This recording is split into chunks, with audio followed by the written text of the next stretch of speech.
Do not sign that document. This man is a con man. She was staring dead at Greg. If you sign that, Mr. Sterling, she said, her voice low and steady, you aren't just losing your company. You're going to prison. Greg's smile died instantly. The room went silent. But to understand why the maid was shouting at the billionaire, you have to go back. 30 minutes earlier, at 7:30 a.m., the penthouse was a mess. Expensive scotch bottles lay on their sides. Takeout boxes littered the floor. Half-packed suitcases sat open like gaping mouths. Marcus stood by the window. He pressed his forehead against the cold glass. He watched the snow fall. He wasn't drunk. He was past drunk. He was hollow. Behind him, Elara moved like a ghost. She stripped the bedsheets. She was efficient, silent. She didn't look at the rich man falling apart. To men like Marcus, the help was just furniture that breathed. Marcus's phone buzzed on the table. The screen lit up. Jennifer, his ex-wife. He stared at it. His chest tightened. He picked it up. Jen, don't. Fight them, Marcus. Her voice came through tinny and small. Please. For your father. Don't let Greg win. There's nothing to fight, Marcus shouted. The money is gone, Jen. The numbers don't lie. I ruined it. I ruined all of it. He threw the phone across the room. It smashed into a crystal vase. Crash. Glass shards flew across the thick carpet. Elara flinched. Just a little. She stopped folding a towel. She sighed. She wasn't angry.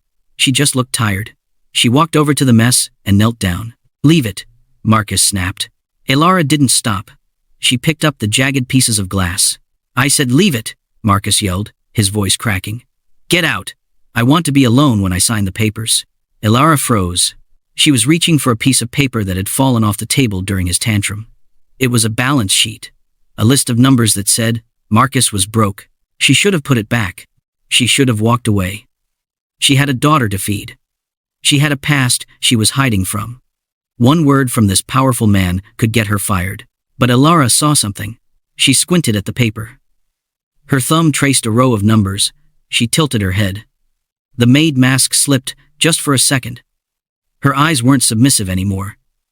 They were sharp, dangerous, intelligent. Mr. Sterling, she said. Marcus poured another drink, his back turned to her. I'm calling security. You can fire me in a minute, Elara said, standing up. But first, look at this. Look at what? Elara held the paper out like a weapon. This font, she said. The operating losses column. It's Helvetica. Marcus turned around slowly. He looked confused. I don't care about the font. You should, Elara said. Because the rest of the document is Arial. The room went quiet. The snow swirled outside, silent and relentless. Someone pasted these numbers in, sir, Elara said, her voice hard. And they were in a hurry. Marcus stared at her. He looked at her uniform. Then he looked at her eyes. He realized, for the first time, that he didn't know who was in the room with him. Who are you? Marcus whispered. Elara didn't blink. I'm just the maid, Mr. Sterling, she said. But I know a cooked book when I see one. A cooked book? Marcus scoffed, staring at the woman in the gray uniform. You're the maid. You clean toilets. And yesterday, I cleaned the toilet in room 402. Elara shot back. Greg Halloway's room. She didn't wait for permission. She walked past the stunned billionaire and grabbed his platinum laptop from the mahogany desk. She opened it. Password? She demanded. Marcus was too shocked to argue.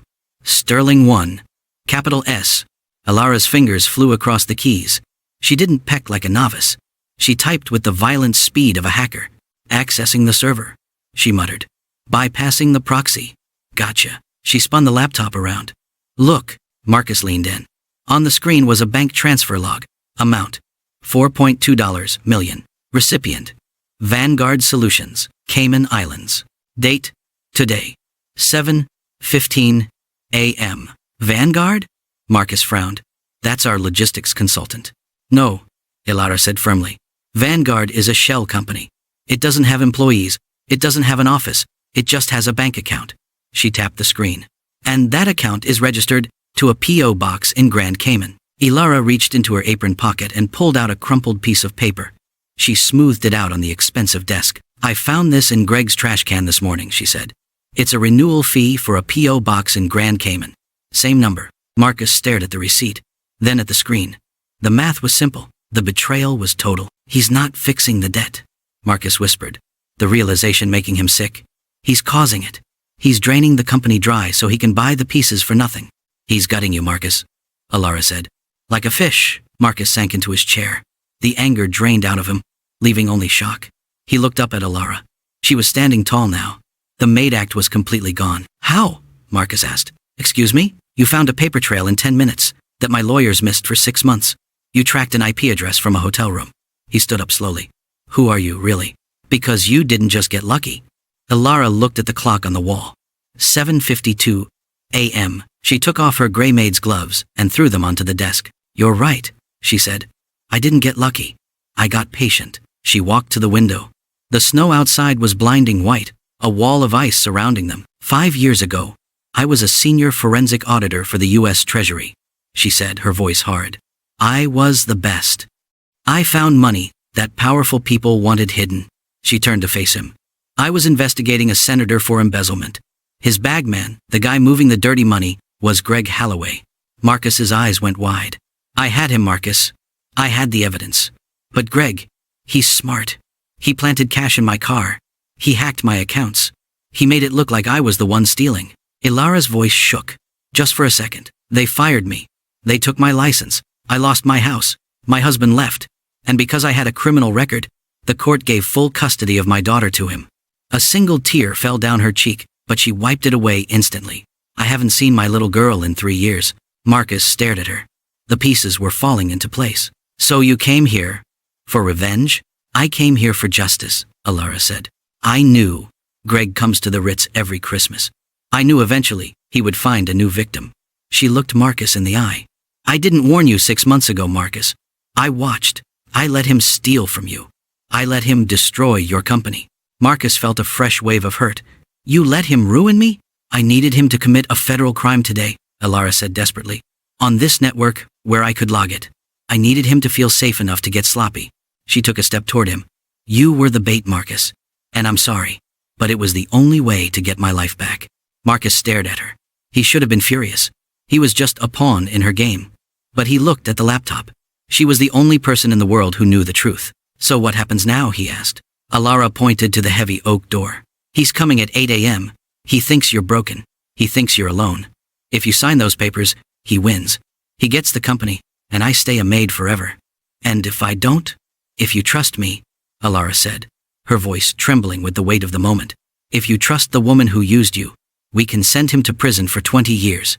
But you have to let him think he's won until the very last second. Knock. Knock. Knock. The sound echoed through the suite like a gunshot. Marcus jumped. He looked at the clock. 8 a.m. Put your head down, Elara whispered urgently.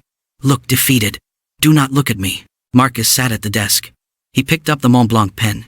His hand was shaking not from fear anymore, but from pure adrenaline. Elara stepped back into the shadows near the bed. She clasped her hands behind her back. She lowered her head. The mask went back on. The billionaire took a deep breath. He had to play the victim one last time. Come in, Marcus said. The door handle turned. The trap was set. And that brings us back to the most dangerous moment of Marcus Sterling's life. It was 8:01 a.m. Greg Halloway stood in the center of the penthouse suite, looking down at Marcus with pity. To Greg, Marcus was just a wounded animal, waiting to be put out of its misery. It's better this way, Marcus, Greg said, his voice dripping with fake sympathy. You can retire. Go to the Hamptons. Let me handle the mess. Marcus gripped the Mont Blanc pen. His hand was trembling, but not from fear anymore.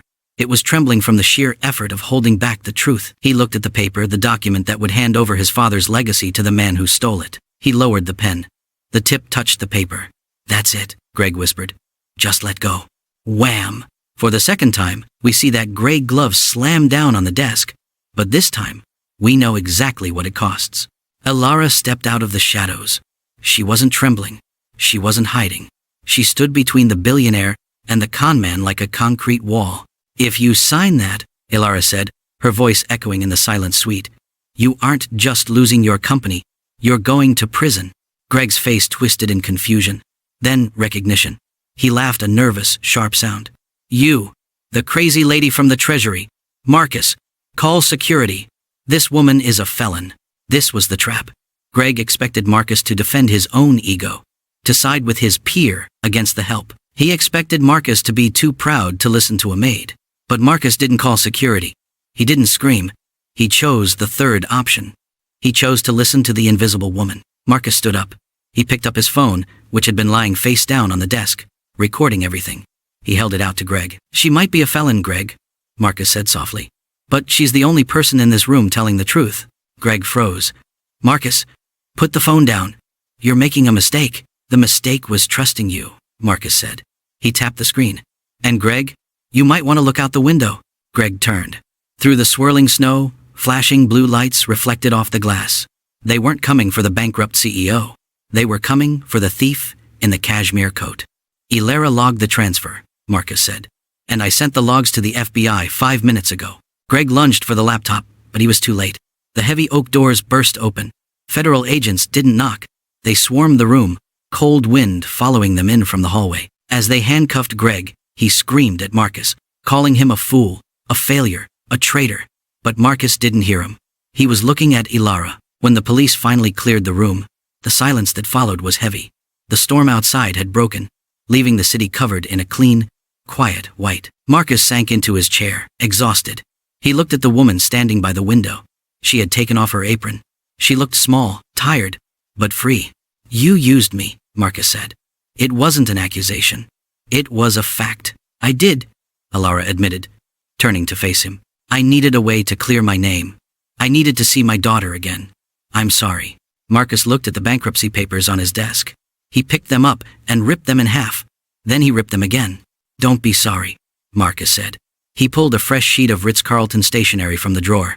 He picked up his pen steady this time and wrote a single sentence. He slid the paper across the desk to her. Elara hesitated. She picked it up. It wasn't a check. It was a job offer. Position: Vice President of Internal Audit. Salary: double whatever you're thinking. "I can't," Elara whispered, her voice cracking for the first time. "Marcus, I have a record. No board will approve this." "It's my company," Marcus said, standing up. "And I don't need a board to tell me who to trust.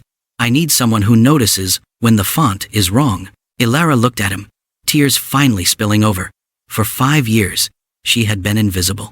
Today, she was seen. Sometimes, rock bottom isn't the end.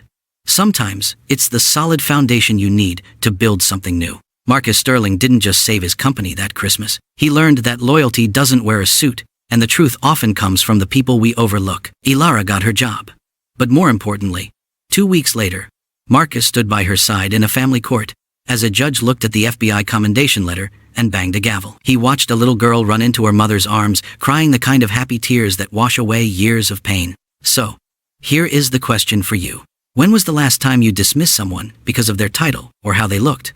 Who is the invisible person in your life that you might be underestimating? Let me know in the comments below. And if this story moved you, don't forget to like and subscribe for more.